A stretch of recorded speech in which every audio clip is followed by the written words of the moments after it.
You know her as the longest presiding judge on divorce court for more than 14 years, Marriage Boot Camp, and many other programs. A graduate of Harvard, Judge Lentoler is the author of My Mother's Rules, Making Marriage Work, and Dear Sonali, Letters to the Daughter I Never Had, all of which are dedicated to the proper emotion, what it is, and how to find it. Remember, under your skin is a sovereign country. Don't go passing out passports all willy-nilly to people who don't belong there. Let me help you protect your emotional borders so we can all start feeling on purpose. Hey, how you doing? And welcome to another episode of Feeling on Purpose. Feeling on Purpose is the podcast dedicated to the proposition of allowing you to own your emotional landscape so the rest of the world can't mess with you. Remember, under your skin is a sovereign country. Don't go handing out passports all willy-nilly to people that don't belong there. Today, I'm going to start out with two questions. Why did Jason Williams kill Megan Kellerman? And do you know where you are? Jason Williams and Megan Kellerman were in line at a Taco Bell in Stowe, Ohio in August 14th of 2024. I think she may have dipped in line in front of him, kind of made a fast maneuver to get in front of him. So he honked his horn and then rear-ended her. And so she looked out into the drive-through window and said, "Hey, could you call the police because this man just rear-ended me?" And as she did that, Jason got out of his car, walked up to her car, shot her in the face, and then shot himself and died. I'm going to get back to Jason and Megan a little later. But right now, I'm going to ask you, do you know where you are? Now, I know you know where you are. If you're in your car or in your house or in your backyard. But what I really want to know is, do you know where you are emotionally? People get caught in bad situations because, and I'm not talking about Jason Williams and Megan Kellerman now. So that's a whole nother, it relates, but not in this way. And maybe I'll say it to you this way. Whenever I saw people in municipal court, regular people who got caught doing irregular things, it was always an emotional error. In other words, somebody might have been having a day, and then that one last thing happens to them, and then they commit an offense because emotionally they can't handle what's happening to them. Now, I've told you all before, and I will tell you again, I am a stressed out, anxious, anxiety-prone chick who loves to be alone, and I live a very public life. And I have done that by acting in opposition to how I feel all my life. If I acted in opposition, in accordance with how I felt, my brown behind would be in a cave somewhere with a dog with no human contact. And I ain't gonna lie, my life looks a little bit like that right now since my husband dies. I've gotten 2 dogs, and it's really hard for me to get out of the bedroom. But anyway, that is my nature. And my nature has arisen again in the absence of my husband to clamp me down. And I have had several, just bizarre situations where I've panicked and panicked and panicked, running around the house, doing all the wrong things, because I have to readjust who I am now without my support system, without my strength, without those arms around me that was so strong and so fine. Don't let me go down this road. Might turn into an entirely different podcast. But anyway, I have to now go back to where I used to be as a young person and start asking myself, where am I emotionally all day long?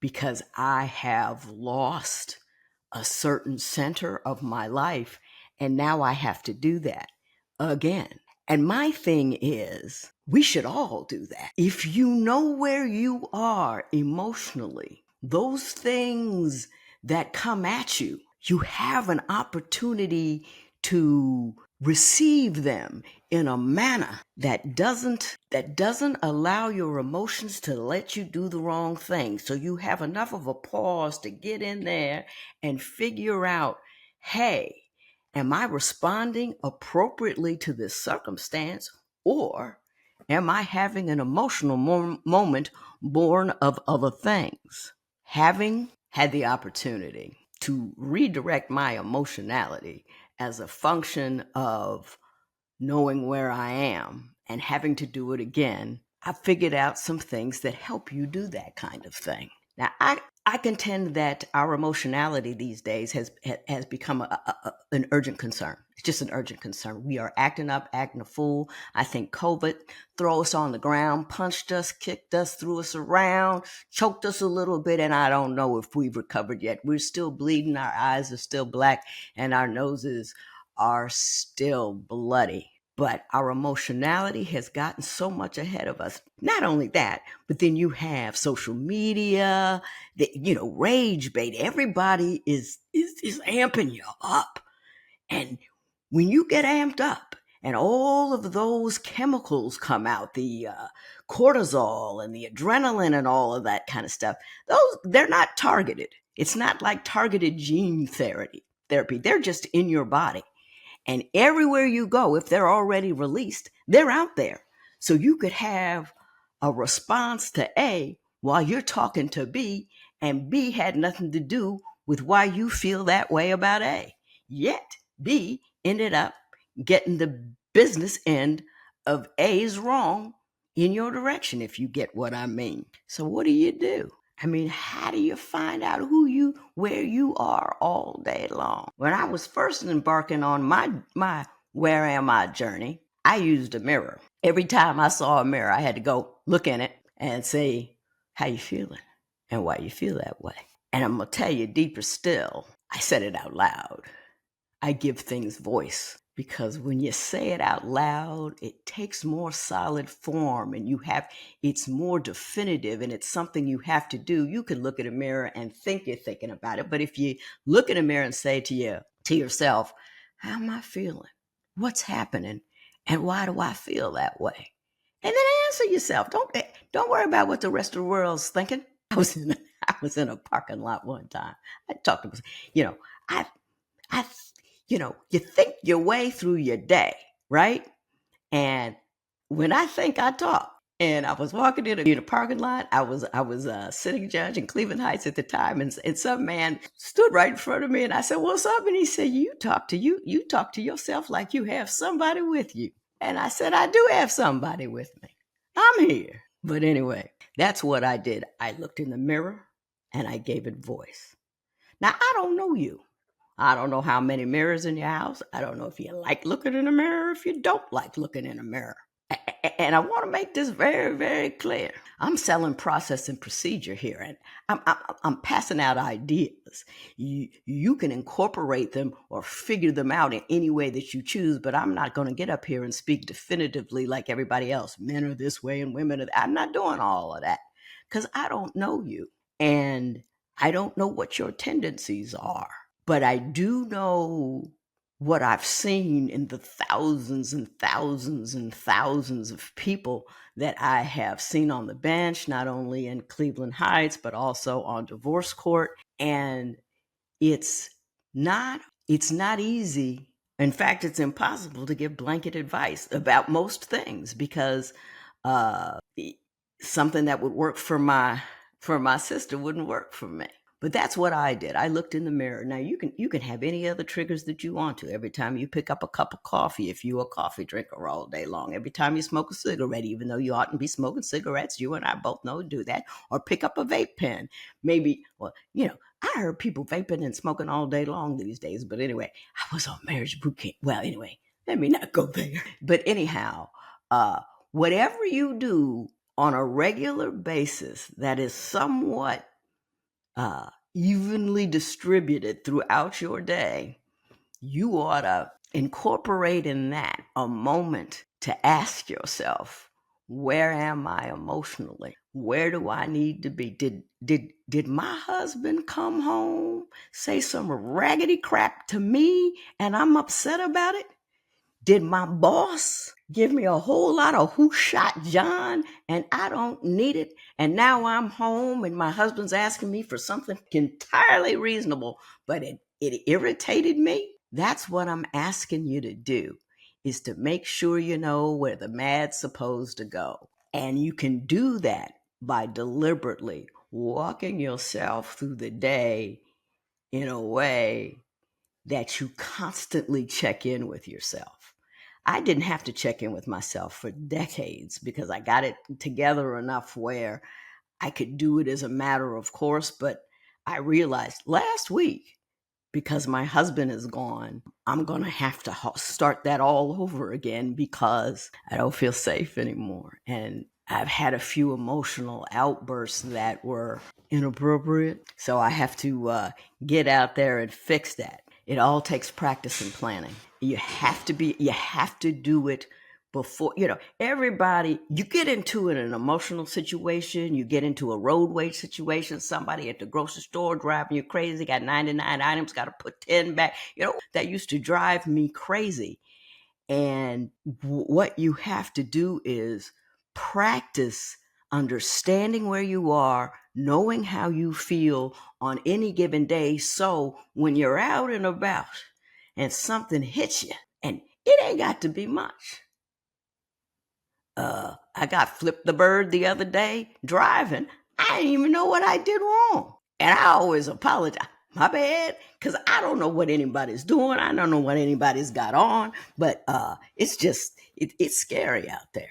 It just is. But I'm scared all the time anyway, so I don't know if this is just me going off my widowhood, but it is scary out there because there's a lot going on. There is a lot going on. Now, the next thing I normally run into when I'm telling people to stop and take a look in the mirror and figure out how you're feeling, make sure you know where you are. Everybody tells me I am who I am, I feel how I feel, and I have a right to my feelings. And why do I need to tame them, contain them, or otherwise restrain them because other people might not like how I feel because I have the right to my emotions? And you got the right to your emotions, but let me tell you what, unexamined emotionality will hurt you far more than it'll hurt anybody else. All those Karens that end up going to jail because they went in jail. They could have had a ticket, but they had to go to jail because their emotionality, their egos, their sense of I should not have to do anything that I don't want to do ever at all, which is not I was born in the 50s. That was not at all it. And I'm not saying one is better than the other. I just don't, I'm not used to the other one. And so it here, but people say, I can't control it. How I feel is how I feel, and that's what, and there's nothing I can do about it. But I wanna challenge that. Captain Sullenberger. He landed that plane in the Hudson. Remember, he was a United Airlines flight. It took off, and I'm afraid to fly anyway. So this story has really got me. They took off, had a double bird strike, lost both engines. He was too low and too slow to turn around or to get to another airport. So boyfriend had to put it down in the Hudson. And I listen, I do this as well. I listen to airline pilot conversations with the tower. They have them all over over YouTube, showing my age. They have them all over YouTube. And my man, Sully said, we're going into the Hudson with less angst and anxiousness than I talk about. I got to go to the grocery store. I got to get this, I got to get that. We're going into the Hudson. He had no engines. And deeper still, and I listen to these all the time. I listen to black boxes in which there's been a plane crash. I listen to black boxes when there's the tower and then the pilots are trying to figure out what's going on and things ain't quite right. And the thing you notice about these people is they cool and they calm. They say please and thank you. They say sir and ma'am, even when they only got a couple of minutes to keep themselves from dying. And in black boxes, they recover after a crash. You hear a few, but they are working and thinking and talking and figuring out things all the way to the end because they have been trained to be cockpit cool. It is a job requirement. And the deeper still, what happens is when they're in one of these emergent situations, the tower always asks them, when you get a moment, could you tell me how many souls on board and how much fuel you have remaining? Now that's another indication of how messed up the situation is. They're saying like, look, we got to know if y'all don't get it right. We got to know how many bodies we're looking for and how much fire we're going to be dealing with when you punch the ground with that plane. And they still work emotionally intact the entire time. If they can do that, I most certainly believe that I can deal with an idiot at the store, a fool on the corner, and my kids acting up without losing my mind. That's how I look at it. That's the comparison I make. You have to decide what you want. Then you have to look at people who have it, and then you can figure out how to get it for yourself. I am one of the most, I'm a thief. I steal everybody's behaviors. Oh, he has something I want. How do he go? Oh, I'm going to start doing that. I remember when I was running for judge in Cleveland Heights, and I'm shy, so I don't like to campaign, but there was a woman I knew. Her name was Stephanie Tubbs Jones. In fact, she introduced me to my husband. She's the reason I got married. In fact, she's defined a great deal of my life. That's interesting. But anyway, we'll talk about that later. Well, no, we won't, because you're not interested. But she was one of the most consummate politicians I had ever seen. And I watched her work a room. It doesn't matter what she said. She talked about them. She worked a room by talking about the people, not selling herself. It was the most amazing thing I've ever seen, and I stole some of that off. I stole stuff from information from people in court that I've seen in front of me. Just you figure things out that way if you learn from everybody. But anyway, I've left the station. Let me return. Part of the thing of becoming cockpit cool and always knowing where you are is to debrief your day. At the end of the day, you got to sit down and say, what happened? What went wrong? What went right? How was I feeling? That guy really irritated me. I wonder why. And don't do it like that guy really irritated me. Let me think about what he did. Look at it as the only person you can fix, well, the easiest person you can change or fix is you. And in any situation gone wrong, there's probably at least 3-4 different reasons why it went wrong. People tend to concentrate on the reasons that do not implicate them.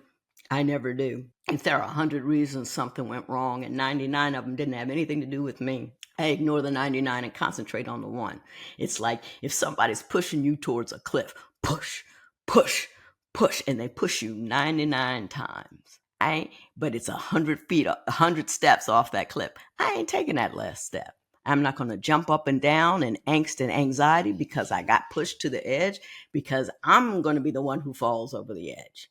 I might grab you and take you with me, but that doesn't do me any good. So I always concentrate on what I did wrong. So if you're debriefing your day, you're saying, how did I respond to that emotionally? What did that prick in my head? Why did my back go up when she said this? Or why did I feel like I wanted to cry when he said that, or she did this other thing? You have to. I'm dealing with a dog here that just thinks that she owns me. Stop it. She's digging up my sprinklers, my in-ground sprinklers. But anyway, I'm sorry, I got distracted. But you debrief your day, and you debrief your day with an eye towards improving the one person that you are in control of, and that's you. And like I always say, don't focus on putting your best foot forward. You want to focus on the one that's dragging behind, because that's the sucker that will trip you up should you have to break out into a run. I say that all the time because it's true. So I want to talk about labels, and I want to talk about Jason Williams and Megan Kellerman. As you recall, Megan and Jason were in line at the Taco Bell. Let us assume that she was really tacky and wrong, jumped in front of him. He was hot about it. He got out and killed her and then himself. Uh, the articles that I read about that incident kept saying, we may never know what happened. They had no relationship. Of course, we always seek the reasons why. What happens? What's going on? What's happening? And then they say, and then someone looked up his background.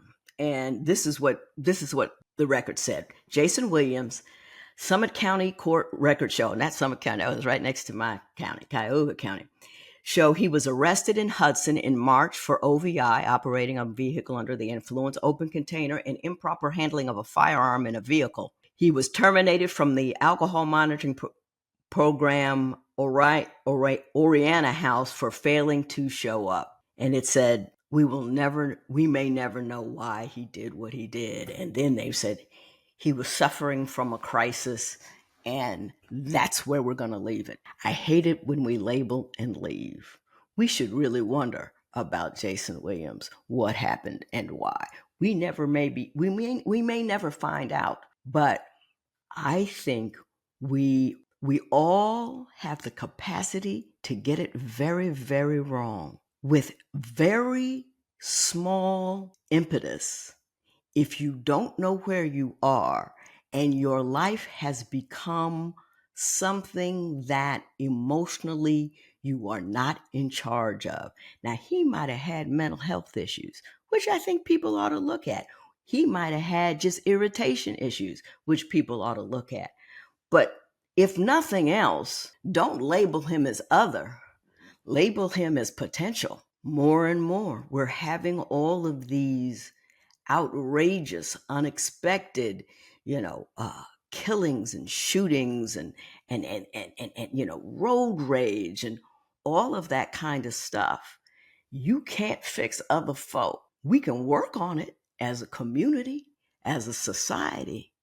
But if we each work on how we feel as individuals and own our obligation to a community that has to survive us and each other every day, we need to know where we are, why we feel the way we do, and is that feeling a feeling that's going to get me where I want to go. I am quite sure Jason Williams, I'm not quite sure of anything about Jason Williams. Let me lay that out there right now. We never know how little you know about somebody else. The devil is in the details. It always is. And the details are in the fine print. And you can't make gross generalizations about people and read the fine print. So you really don't know the details. And that's when the devil gets you. We should wonder about Jason Williams not knowing where he is and realizing that we could all not know where we are at some, and we're not going to go out and shoot people and carry on and do that. But do we not know where we are when we're talking to our kids and we're yelling about something that wasn't cool? Or do you know where you are when you're in the car and everything is going wrong? Do you know where you are when you're talking to a clerk and you didn't get exactly what you wanted? And is it an irritation that's simply born of not getting what you wanted then? Or do you not get what you want a lot? And this is just one more thing that is causing trouble. So I was weird there for a second because my streamer acted weird. But anyway, the thing is, when you're in a stressful situation, it's too late to handle your emotionality. You have to handle your emotionality before you get into that stressful situation, because we feel far faster than we think, and then we respond. Like when a lion runs in the room, you ain't got to sit down and scratch your head and wondering what to do next and what should I do? Oh, I don't know. No. Your emotions, your amygdala, your limbic system gets up and moves you before your brain, even before the higher functions of your brain even get the dues. Do you know that when we are insulted or we feel like we didn't get what we want, our brain reads it as an assault to self? It's an unsafe feeling. It makes us scared, just like a lion makes us scared. It's a threat to self. Now, I want to say this. I'm always saying a platform and an opinion does not an expert make. And I'm not an expert on the brain. Now, my sister, who is a neurologist, is, and I pass a lot of what I say by her. And I also read a bit, so I know what I'm talking about. My base knowledge is there. I would like you to read more about it. Start with Daniel Goleman's Emotional Intelligence. Oh, so many good ones. But anyway, it's too late when you're already upset. You can't redirect your emotionality in the moment if you haven't practiced previously. You also can't imagine your emotionality in the moment if you haven't conquered the pause. I'll tell you a story about my mother and me. I had just graduated from college. Or was it law school? I don't remember. I just graduated for something. And I was home, and I don't know what I was upset about, but I was anxious and upset and horrified. And my mother came in the room and she says, "What's up with you?" And I reached out my arms to Mama, and she stepped back, put her finger up, and said, "No." And I'm like, what fresh hell is this? What do you mean, no? You're my mother. You're the comforter in chief. How come you not comforting me now? And she said, "Lynn." And she said, "Lynn," in a way that I knew I had to listen. My mother was emotionally very, very intelligent. And she said, "Lynn." I said, "Yes." And she said, "What? I don't know what you're upset about.